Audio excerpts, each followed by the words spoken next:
এবং আল্লাহ রাসূলের পক্ষে আছে যারা এটার প্রতি খুশি আল্লাহ তাআলা বিশ্বজুড়ে তাদের জন্য এই বিকল্প চলবে যারা বিশ্ব হতে পারবে না।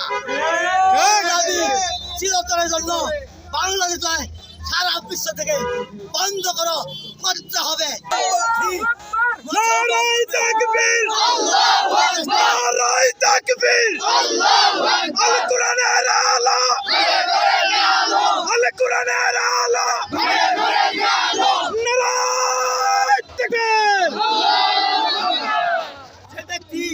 সকল জাতি তাই কলেমা পড়ো, কলেমা লা ইলাহা ইল্লাল্লাহ পড়ো এবং কলেমা পড়া উঠাও এবং করে রাজকাই করলে এই কলেমা দ্বিতীয় কলেমা সাদাত করো। আশহাদু আল্লা ইলাহা ইল্লাল্লাহ ওয়া আশহাদু আন্না মুহাম্মাদান রাসূলুল্লাহ। লাভ কি? এই কলেমা অন্তরে বিশ্বাস, মুখে প্রকাশ, কাজে পরিণত করতে পারলে পাকা ইমানদারের জন্য সেরা জান্নাতুল ফেরদাউস, তার থেকে সন্তান শাস্ত্রের জন্য আল্লাহর দিদার, রোজাদারির জন্য দিদার, ভালো কাজ যারা করে ভালো নেতা তাদের জন্য দিদার আছে।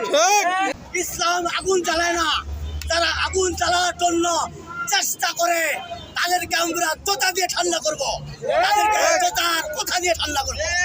কারণ ইসলামের শত্রুরা সর্বদা ঘৃণার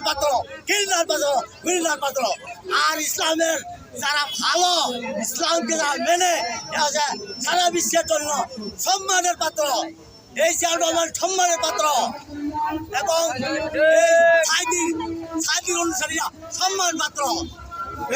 যত ইসলামিক দল আছে যারা হক্কানি, এরা হলো সম্মানের পাত্র সারা বিশ্বে। এই জন্য ফুলের বেলা। আসসালামু আলাইকুম ওয়া রাহমাতুল্লাহ।